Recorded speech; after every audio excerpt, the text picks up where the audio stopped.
Olá pessoal, aqui quem fala é Wagner Pimenta, né? Estou aqui começando o meu programa, o Papo da Terra, que vem para vocês aqui, né? Trazendo muita inovação, muita coisa importante falando da nossa terra, do nosso Mato Grosso do Sul. Vocês me conhecem pela direção do Podcast Now e do Pod Verdade, mas eu não poderia deixar de ter o meu programa aqui no YouTube, né? Então, a gente trouxe um novo equipamento, vamos dizer assim, né? Por que eu digo novo equipamento? Porque nós vamos trazer muita coisa boa, né? Tanto aqui da nossa terra, de Aquidauana, Anastácio, Campo Grande, Dourados, Três Lagoas, Corumbá. Nós vamos trazer muita coisa, pessoal. E nós estamos aqui para exatamente falar de coisa boa e falar também de um dos nossos patrocinadores, a Luz. Você que ainda não fez a sua portabilidade para a Luz, venha para essa concessionária que está revolucionando, trazendo energia limpa para as residências e empreendimentos. Você comerciante, você empresário, você pessoa física, pode mudar para a Luz e fazer a sua portabilidade da sua concessionária. Basta você entrar em contato no 67 992 90 27 17 e você vai poder fazer a sua portabilidade para a Luz. Vem pra Luz, vamos assistir uma propaganda da Luz aqui, eu vou colocar pra gente aqui, porque eu que dirijo, eu mesmo dirijo meu programa, pessoal. Então vocês já vão se acostumando e sempre me ver movendo a mão aqui, né, no mouse aqui, para poder passar essas informações. Vamos pra propaganda da Luz aí, já voltamos, tá? Você tem uma empresa, pequena, média ou grande, e sofre quando o assunto é energia? Todo mês a mesma história, fatura mais alta do que o esperado, sem explicações e sem controle. E ainda tem o tempo perdido no 0800 que nunca resolve nada. Conta imprevisível, atendimento ruim, nenhuma liberdade. Já deu, né? Chegou a Luz, a sua fornecedora de energia. Feita para quem quer clareza, economia e autonomia. Com a Luz, você acompanha o consumo de energia em tempo real, 24 horas por dia, de forma 100% digital. Você sabe quanto vai pagar antes da fatura fechar. É projeção online, sem surpresas. Energia 100% renovável, gerada pela própria Luz. Sustentável, limpa e mais econômica. Você economiza de verdade todo mês. Menos custo fixo, mais capital para girar. Sem obras, sem investimentos. Tem empresa? Então vem pra Luz. Acesse sualuz.com.br. É livre, é fácil, é digital, é Luz.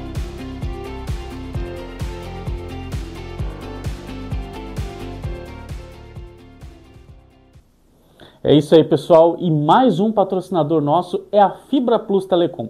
Você que está buscando internet de qualidade aqui da Aquidauana, Anastácio, Dois Irmãos do Buriti, Miranda, essa região que tem a cobertura Fibra Plus, você pode adquirir a sua Fibra Plus, que é a sua internet fibra, com a melhor estabilidade e a melhor qualidade, né? Nós estamos aqui graças à Fibra Plus, que está além de estar nos patrocinando aí, né, com o sinal, ela ainda está aí fazendo a parte de trazer, né, a gente para dentro da casa de vocês, para dentro do seu celular, da onde você estiver acompanhando o programa Papo da Terra, né? O programa Papo da Terra, ele tem a função de trazer um pouco mais do nosso estado, né? Trazer um pouco mais da vivência do sul-mato-grossense, né? Das culturas. Em alguns programas vocês vão me ver tomando tereré, outros programas vocês vão me ver tomando chimarrão, comendo chipa, uma sopa paraguaia, que inclusive é uma receita que nós vamos ter no nosso programa, tá? Então, hoje, nós vamos trazer algo muito importante, que é uma entrevista, pessoal. Nós vamos trazer uma entrevista porque esse programa também é para isso. Ele é uma ferramenta de comunicação, além de entretenimento, tá? Então, nós vamos trazer uma entrevista hoje com a psicóloga Andréia, né? Ela trabalha na Prefeitura Municipal de Anastácio, inclusive mandar um abraço para a equipe da Prefeitura Municipal de Anastácio, o prefeito Cido, o secretário de Saúde, João Guesse, né? Trazer ali esse abraço, né? E dizer que a Andréia, ela vem falando de um assunto muito importante. Nos últimos anos, nós tivemos questões como pandemia, outras questões que houveram aí, e que impactaram diretamente, né? Em qual parte se impactou? No sentimental. E nós vamos falar do luto, né? Que é algo que a gente tem que tratar e tem que ser colocado na mesa, né? Acho que isso é importante nas rodas de conversa, que nós possamos abraçar uns aos outros no sentido de tocar em frente, né? Esse é o caminho. E nós vamos falar, então, com a Andréia um pouquinho. Nós vamos ter uma primeira parte. Essa entrevista foi dividida em 3 partes, né? Então nós dividimos a entrevista nós fizemos ela bem longa mesmo, que é para trazer muita informação, para trazer a parte, né, nós vamos ter alguns vídeos com o Fabrício Carpinejar, com a Cissa Guimarães, com outros ali que vão estar, né, falando em alguns trechinhos, e a gente vai estar debatendo esses trechinhos que estiveram na mídia nos últimos meses aí. E nós vamos estar falando sobre esse tema muito importante e que precisa ser colocado nas rodas de conversa como algo comum e ao mesmo tempo nas rodas de terapia, né? Então, vamos para essa entrevista, a primeira parte com a Andréia. Logo depois, nós vamos vir com uma receita, né? A hora que terminar ali a primeira parte, o pique, né, da primeira parte da entrevista com a Andréia, nós vamos fazer, né, trazer essa receita fundamental, deliciosa, do nosso Mato Grosso do Sul, que é a receita da sopa paraguaia. Não sai daí. Vamos para a entrevista? É isso aí. Vivendo, correndo, cheio de tarefas, tentando dar conta de tudo, mas quando a vida para, né? Quando chega esse momento de a vida nos parar, né, no caso, né? Ou seja, pedir para que nós paramos para pensar. Quando nós enfrentamos uma perda, ausência, despedida, e muitas vezes isso acontece de uma forma drástica ou não, mas acontece com a gente. E é sobre isso que nós vamos conversar hoje com uma profissional de referência que tem transformado, cuidado, a vida das pessoas da nossa região aqui de Anastácio. Eu recebo muito carinho a psicóloga Andréia, né? Andréia Cândido, né? Que vem aqui, que atua no Centro de Especialidades Médicas de Anastácio, conduz um projeto de acolhimento ao luto pelo SUS. Seja muito bem-vinda, Andréia. Né? Eu quero agradecer a sua presença aqui, agradecer a equipe da Secretaria de Saúde, João Guess, ao prefeito Cido, né? E que estão colaborando com esse nosso trabalho de imprensa, né? Apoiando, exatamente, trazendo esse apoio, né? Ali nos receberam muito bem quando nós propomos essa pauta, tá? Então, seja bem-vindo, André. Eu quero que você fale um pouco aí sobre essa questão, né? Sobre primeiro se apresenta, né? Fala aí um pouquinho sobre esse trabalho e vamos lá. Antes da gente iniciar, né? Queria agradecer o convite, né? Parabenizar pelo tema tão importante que é a saúde mental, esse cuidado que ainda é um pouquinho negligenciado, né? Agradecer, né, o nosso prefeito Cido, nosso secretário de saúde, o João, e toda a nossa equipe de saúde. Eu sou psicóloga no Centro de Especialidades Médicas, né, aqui no município de Anastácio, o CEM, mas quando a gente fala em saúde mental, a gente tem toda uma rede, tem toda uma estrutura, que também inclui a atenção básica. Atenção básica, mas exatamente. Eu vou falar um pouquinho do meu trabalho que eu realizo ali no CEM, né, como psicóloga. Além do atendimento ambulatorial, eu atuo ali com as pessoas enlutadas do município. Né? Inclusive, nós temos toda segunda-feira, ali no CEM, o grupo de apoio à pessoa enlutada, né, às 7h30 da manhã. E ele é um grupo aberto, não precisa de agendamento, né? As pessoas que estão vivenciando esse processo, no final, vou reforçar esse convite para esse autocuidado que nós temos aqui para oferecer. E é só chegar ali, dizer que foi para participar do grupo e será bem recebido, bem acolhido. Muito bem atendido, ali, né? Tanto por mim, enquanto à frente do grupo, quanto por toda a equipe. Ali, com certeza. Toda a equipe do CEM está ali pronta para atender, né, e trazer... Da saúde em geral, Porque até quando, na atenção básica, quando a gente tem uma identificação, já entram em contato, a gente tem essa comunicação para quê? Para oferecer esse cuidado, esse suporte para a pessoa, justamente nessa fase inicial. E até quando é um luto tardio, né, que já tem um tempo, às vezes ele não teve espaço para ser sentido. Então, quando tem essa identificação, mesmo que não é lá na atenção especializada, né, na atenção básica, tem essa comunicação, porque enquanto equipe, a gente vai justamente ter qual preocupação? Como eu posso cuidar dessa pessoa em sofrimento? Perfeito, né? Perfeito. E eu acredito assim, o que eu vejo, né, na sociedade, muitas vezes, existe um preconceito, muitas vezes, com relação a essa questão da psicóloga, do você ir... eu não sou louco, como se psicólogo fosse só Só para né, pessoas que precisam, assim, e não existe, essa palavra louco eu acho até muito pesada. Sim. Ela é até muito Com pesada. certeza. Eu diria que ela é pejorativa, né? Então as pessoas falam assim, eu não vou porque eu não sou louco, né? E a gente sabe quanto a nossa sociedade ela vem adoecendo, né? Assim, com relação à saúde mental. A gente tem diversos outros temas que depois, com o tempo, nós vamos tratar aqui no programa. Eu vou chamar a Andrea de novo para a gente tratar desses assuntos, né?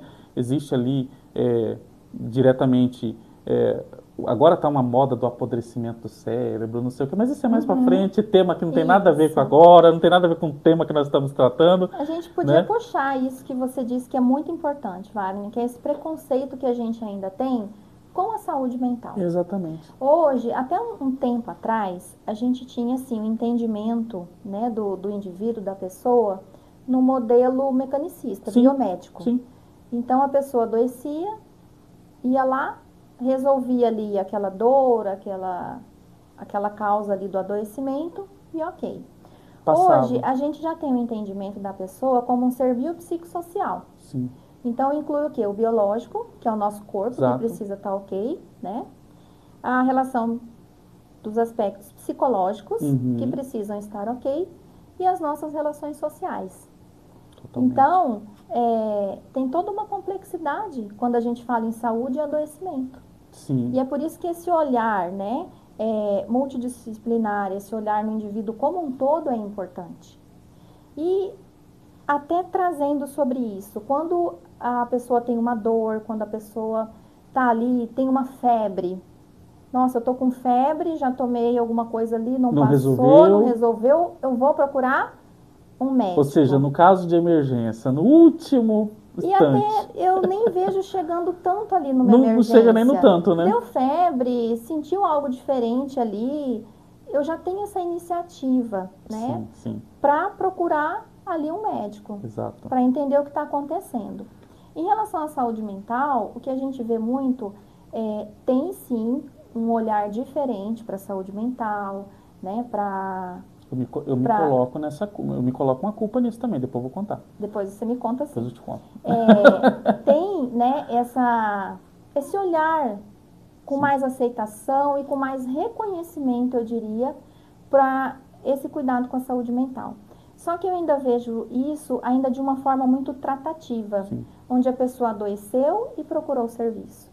Eu acho que o nosso grande desafio enquanto saúde mental é trazer essa visão, é trazer essa concepção também como algo preventivo. De maneira preventiva. Então, passei por alguma desorganização, nossa, olha, eu quero fazer uma transição de carreira, por exemplo, isso vai me impactar.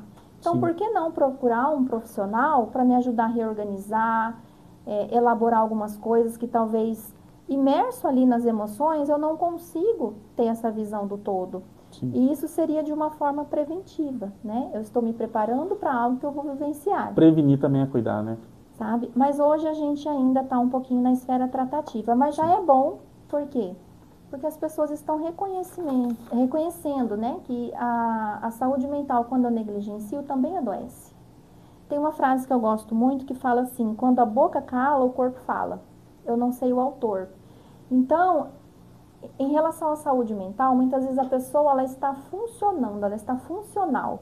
Eu ainda consigo levantar para ir para o trabalho, eu ainda consigo, mesmo sem querer participar de alguns eventos, ali, socializar, né? de alguma forma. A bateria social, né, ainda está positiva ainda. Ou tá ali no tranco, né? Mas tá indo ainda. E eu costumo assim, já está nos 20% quando a pessoa bateria social. Me diz, ela me relata às vezes vários sintomas, né? De alteração do sono, alteração do humor. E aí não é só tristeza, irritabilidade também, vontade de isolamento, né? Entre outros. Mas fala, mas eu estou bem. Aí a perguntinha, você está bem ou funcionando? Porque estar bem é uma coisa. Não significa que você esteja funcional é outro. Você pode ser funcional sem estar bem. Sim. A perguntinha é até quando, né? Exatamente. Então, assim, esse olhar para a saúde mental, ele tem que ter, sim, um foco. Por quê? Eu posso seguir, mas uma hora o meu corpo vai me parar. Eu vou somatizar isso, né? Muitas pessoas chegam para o atendimento já beirando ali um transtorno de ansiedade, né? Transtorno generalizado de ansiedade, porque tem diferença. né? Você estar passando por aspectos ou situações que te trazem ansiedade, conflitos. Olha, estou tendo crise de ansiedade. E quando já vira um adoecimento, né? Já dentro da psicopatologia. Então, eu preciso cuidar antes, né? A mesma coisa em relação à depressão. Quando eu falo de uma depressão maior, de uma depressão que já vai precisar ser tratada permanentemente, eu tenho um processo depressivo antes. Então, eu preciso cuidar nessa fase inicial, né? Mas muitos chegam lá na frente. Um exemplo que a gente recebe, às vezes a pessoa, ela foi achando que ia ter um ataque do coração, tô passando mal. Tô tendo um infarto. Né? Tô tendo um infarto, passa por 1, 2, 3 cardiologistas. Não tem nada. Olha, me mandaram aqui porque eu tô sentindo tais sintomas, já fiz todos os exames e o médico falou que é psicológico. Uma outra estrutura que também me constitui, embora seja abstrata, mas ela está aqui. E ela rege, ela regula muita coisa dentro desse meu físico. Então, é muito importante a gente ter esse foco, né? Desse olhar. Aí, Wagner, o que acontece? Quando a gente fala assim, lidar com o luto, né? Quando a gente fala sobre lidar com o luto, não soube lidar com o luto. Quando a gente fala assim, luto, a gente está falando de uma resposta, né? Há uma perda significativa. Então, ali no luto, primeiro assim, em relação ao velório, isso tirou muito das pessoas. Total, não tinha, que é aquele momento assim, da despedida. É aquele momento assim, último eu tô adeus. podendo olhar para a última vez. O último adeus.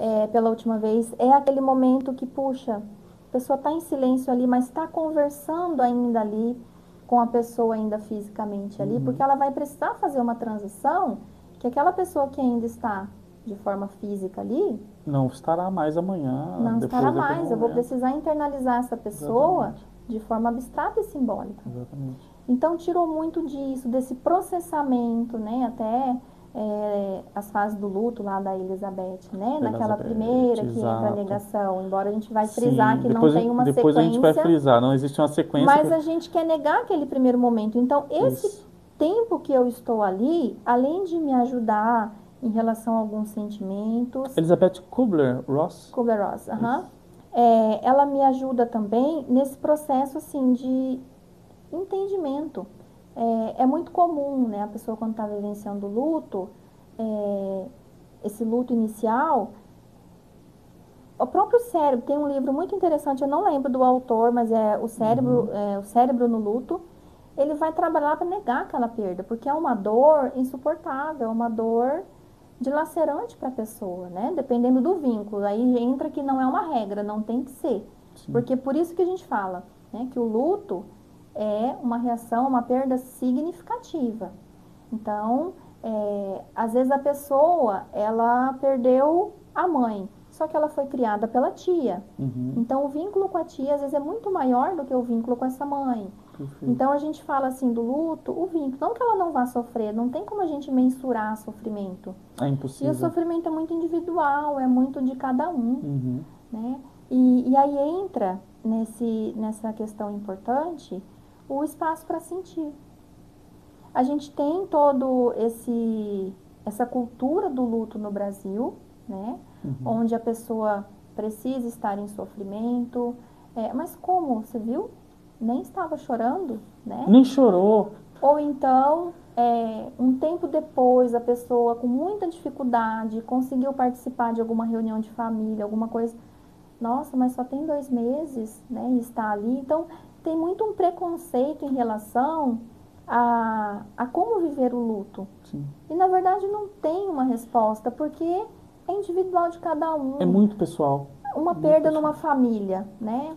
Moram 6 pessoas ali, não vou denominar. Mas dentre essas 6 pessoas, perderam 1. Essas 5 pessoas vão vivenciar um luto, vão vivenciar uma dor, mas cada um ao seu modo. Diferentes formas, né, ali de vivenciar, né? E vão precisar se reorganizar, se reestruturar dentro de si mesmos e como família. Né? Existe a continuidade, a gente precisa seguir, né? Houve uma perda ali, mas nós estamos vivos, nós precisamos seguir. E eu digo até mais, uma situação que você está colocando, que é o seguinte, André, com relação a essa questão por exemplo, vou trazer o meu exemplo só como um exemplo rápido aqui. Eu perdi meu pai num dia, 30 dias depois tínhamos o casamento de um primo. E o meu pai, no leito de morte, disse, olha, pessoal, se eu falecer, né, vocês têm que ir, é o casamento de uma pessoa muito importante para mim. Então, quando a gente chegou no casamento, muitos diziam assim, mas como assim eles estão no casamento? Como pode? Tudo bem. A minha mãe sentada na mesa, ela dizia assim, ela falava assim, não, as pessoas assim, fulana, né, você tá bem e tal. Não, tô bem, né? A gente precisa enfrentar, a gente precisa prosseguir, a gente precisa continuar. Minha mãe falava, né? Apesar dela estar ali sentindo, né? Porque não estava ali. O esposo não estava ali, né? E ela falava assim, não me convidem para dançar, isso eu não vou. É um limite. Eu acho que estar aqui é uma questão que eu estaria, mesmo que não fosse um pedido dele, mas era uma pessoa que ele gostava muito, eu estaria presente ou representando. Sim. E isso é importantíssimo. Foi muito bom. Muito comum, porque como eu disse, né, ali no SEM, acaba que essa demanda, né, no cuidado com a pessoa enlutada, ela vem para mim. E o que é muito comum a gente ter ali de questionamento? Quando tem que fazer alguma coisa, quando precisa tomar uma decisão, isso é certo? É certo eu fazer isso? Eu quero ou então eu não quero? Qual que é a resposta? O que faz sentido para você? Sim. O que faz sentido para você? Ir para você faz sentido? Você vai estar honrando a memória do seu pai, você está honrando um pedido dele, indo. Ou então, olha, eu não me sinto bem, eu não quero ir. E mesmo que for um pedido, eu acho que se eu não me sinto bem... Aí é muito pessoal, muito assim, o que faz sentido para você? A dor é sua. Exatamente. O que vai te auxiliar? O que vai agregar mais peso a essa dor, que não é fácil. Sim. Né? Então, assim, a dor ela é algo muito individual. Muito individual. Muito, de fato. Até cada paciente que chega ali, a gente estuda, né, faz capacitação, faz cursos, mas cada pessoa que chega ali é única. Eu preciso entender como ela está vivenciando aquele processo de dor. Sim. E até assim, o luto, eu costumo dizer assim, o luto é ter espaço para sentir. Eu preciso sentir essa dor, eu preciso cuidar dessa dor, entender que essa dor está aqui. Então, para poder cuidar dessa dor, eu preciso acolher, eu preciso entender que ela está ali. E cuidar de alguém que está vivenciando o luto é justamente você sustentar a dor da pessoa. Sim. Eu sei que está doendo, eu estou aqui com você. Eu não tenho uma palavra que vai caber no seu vazio, mas eu tenho um abraço. Mas eu tô aqui. Eu tenho presença. Olha, eu sei que geralmente esses horários assim do entardecer é um pouquinho mais complexo, né? Para quem perdeu alguém, geralmente é a hora que a pessoa chegava ou na hora do almoço. Então, muitas vezes não é falar. Eu acho que nesse sentido, né? Uma das possibilidades é dar espaço para a pessoa. Ela precisa se ela viver quiser falar, aquilo, né? se ela não quiser falar. Mas a gente oferece presença, né? A gente oferece um gesto. Olha, fiz um bolo, trouxe aqui para você, faz um cafezinho.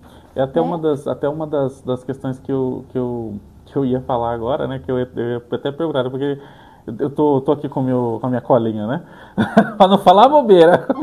Fica tranquilo. Mas assim, é exatamente o que eu ia entrar, né? Porque o luto ele pode causar ali, né, insônias, dores psicossomáticas, baixa imunidade, piora em doenças crônicas, mas ele pode afetar o corpo e pode afetar essa parte emocional no final do dia ali, onde você se encontra no momento que você vai estar mais recluso, né? E vai, eu diria que até para alguns, enfrentar este luto, enfrentar aquele momento um pouquinho sozinho. Sempre que a gente fica sozinho quando a gente perde alguém, é um enfrentamento, né? Quem está por perto, como que pode ajudar alguém enlutado sem pressionar e sem silenciar essa dor? Primeira coisa que a gente precisa entender, né, que a pessoa, ela está vivenciando uma crise interna, né, que vai exigir dela uma reorganização e uma reconstrução de sentido. Então, essa pessoa está totalmente desorientada nesse primeiro momento. Vou dar um exemplo prático, né, eu e meus exemplos. Eu gosto, assim, de tentar fazer essa comparação para ficar mais clara. Pensa, acho que todos já viram isso acontecer, muito pouco, talvez não. Uma criança está ali num supermercado, Sim. ou qualquer outro lugar, e ela está ali com a mãe ou com o conhecido, aquela figura que traz segurança, aquela figura de apego. E de repente, essa criança não percebe, ela se perdeu. Qual que é a reação dessa criança quando ela olha para o lado e vê aquela ausência? Uma desorganização, Total. que é essa ruptura interna que vai precisar o quê? Passar por esse processo de reconstrução de sentido. Sim. Então, eu acredito assim, a maior ajuda que alguém pode dar para alguém que está vivenciando o luto, e quando a gente fala vivenciando o luto, não significa que perdeu recentemente. Pode ser um luto, olha, eu perdi essa pessoa há 10 anos, mas eu ainda não consigo pensar na minha vida sem ela. Então, quando eu falo assim que está vivenciando o luto, é o quanto ela conseguiu, né, elaborar essa perca, essa reconstrução de significado e sentido. A maior ajuda é dar espaço para ela sentir. Então, se for contar, falar repetidamente da pessoa, escute. Se for um choro, né, geralmente a pessoa quer ajudar e a gente compreende, a gente quer tirar o sofrimento da pessoa. Exatamente. A gente quer um jeitinho assim de que ela não sofra. Só que o luto é dor. Tem que ser sentido. Eu preciso sentir, eu preciso cuidar dessa dor. Porque, como eu disse, não é somente a perda daquela pessoa. O que eu perdi com essa perda? Então, é dar esse espaço para a pessoa sentir, ouvir. Mais do que falar, a pessoa precisa ser ouvida, ela precisa de alguém que escute que está doendo, que ela está perdida, que ela não sabe o que fazer, que talvez ela não vai mais conseguir viver sem aquela pessoa, que nunca mais ela vai se reorganizar, né? Então, assim, naquele momento, tudo faz esse sentido para ela. É aquela fala, que até a gente vai colocar um vídeo agora, aproveitar, a deixa dessa fala. Então, aproveitando essa deixa sua, né? Eu vou colocar um vídeo do Fabrício Capinejá, onde ele fala a respeito dessa questão da dor do luto, que ela é uma panela de pressão, né? Então vamos ver o que ele fala aí. A dor do luto é como se fosse uma panela de pressão. O que você faz com uma panela de pressão? Não sei se cozinha ou não. Você não tem como abrir a panela. Tem que soltar a fumaça aos poucos. É um processo. Processo lento. Por quê? Com a morte, com o luto, não é a outra pessoa que morreu. Ela continua contigo, você continua lembrando dela. É você que morreu para ela. Você não tem saudade do outro. Você tem saudade do que você nunca mais será para o outro. Você pensa, não no abraço que você não vai dar, no beijo que você não vai dar. Você pensa no beijo que não vai mais receber, no abraço que não vai mais receber. A morte é a nossa inexistência. A morte do outro é a nossa inexistência. A gente não tem mais aquela pontada, eu nunca mais vou poder ligar. Não, eu nunca mais vou poder receber aquele telefonema. Eu nunca mais vou receber aquela visita.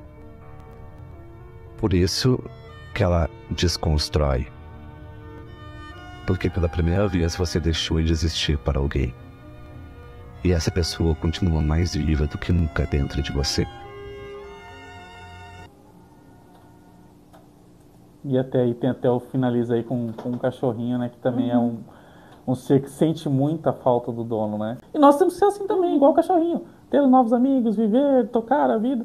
Como nós estávamos falando antes da gente, né, da gente começar, que é a continuidade. O luto, ele é um momento. Você viver, sentir, mas você tem que seguir. Eu diria que o luto, ele não acaba. Nunca. Sabe? Pensando no luto como a falta dessa pessoa que se foi. Uhum. Né? Então, quando a gente olha numa vivência, numa elaboração de luto, eu consigo ir trabalhando essa elaboração. Mas a falta, falar, né, eu superei. Essa palavra superar dá uma ideia de deixar ali no passado, né? E, na verdade, eu gosto de trocar essa palavra superar pelo que o Robert Niemeyer fala, que é integrar a perda de uma forma significativa na minha vida. Ela vai fazer parte ad eterno. Então, né? eu não supero esse luto, eu não supero essa perda, só que a intensidade do que eu sofro, porque no início ali do luto, eu tenho todo esse processo de reconstrução de identidade, de sentido, de como vai ser essa vida. Então, conforme eu vou reorganizando essas coisas, eu vou também tendo a oportunidade de ir elaborando essa dor. E integrando, né? Por isso que eu gosto dessa palavra, não de superar, mas de integrar essa perda, porque quando eu integro essa perda de forma significativa, essa pessoa continua existindo na memória e nos vínculos internos. Então, eu sigo em frente, porém, levando, né, essa memória, esses vínculos internos comigo. Bom, pessoal, nós voltamos dessa primeira parte da entrevista com a Andréia, né? É muito importante esse assunto que nós estamos tratando e nós precisamos normalizar tudo isso, nós precisamos tocar em frente, nós precisamos buscar apoio quando necessário e pedir sim ajuda quando necessário for. O sentimental também é importante e nós precisamos saber lidar para tocar em frente, não é verdade? Bom, nós tivemos essa primeira parte da entrevista, né? E nós precisamos entrar agora num momentinho só para a gente entrar numa coisa bem normal do sul-mato-grossense. Um lanchinho, uma sopa paraguaia. Nós vamos agora lá para a fazenda, lá para a chácara, né, da minha tia Edir. Quero mandar um abraço aqui para minha tia Edir, meu tio Wilson, né? Mandar um abraço para os meus primos Edeilson, Edevailson, né? Mandar um abraço para os meus, né, para os filhos deles, né? E no meu caso do meu primo Edeilson e a sua esposa, né, a Ana Cláudia. Então eu quero mandar para vocês um abraço e dizer muito obrigado por sempre estarem de portas abertas para nós. Nós fizemos essa receita lá, né, num final de semana para trazer para o programa e nós vamos aí apresentar para vocês. Presta atenção em cada item, vamos fazer essa receita em casa que eu quero que vocês degustem. Eu já degustei aí, né, no finalzinho vocês estão vendo aí, que nós vamos ver aí que eu servi e me deliciei, né, e eu quero que vocês façam em casa também essa grande, maravilhosa receita sul-mato-grossense, paraguaia, né, que vem do Paraguai, essa receita da sopa paraguaia. Vamos lá para essa receita?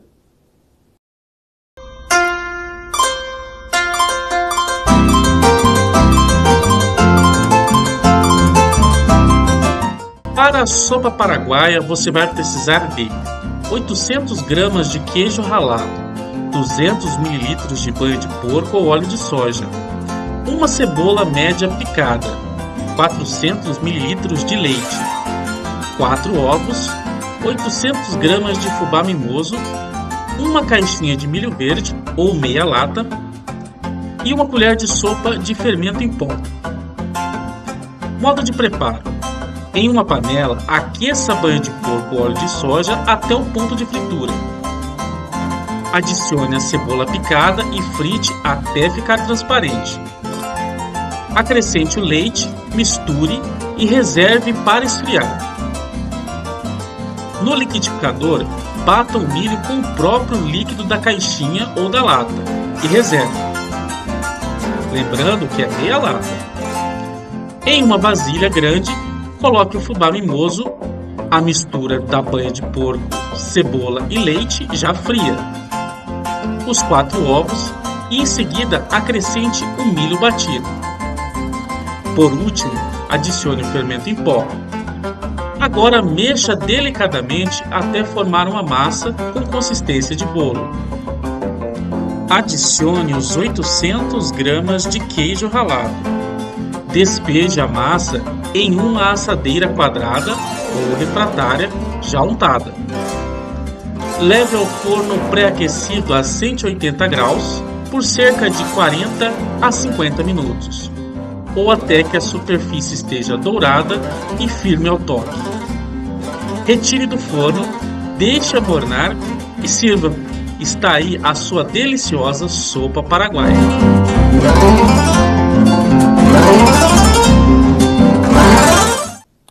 É isso aí, pessoal. Vocês viram que delícia essa receita, que maravilha, essa sensação, né?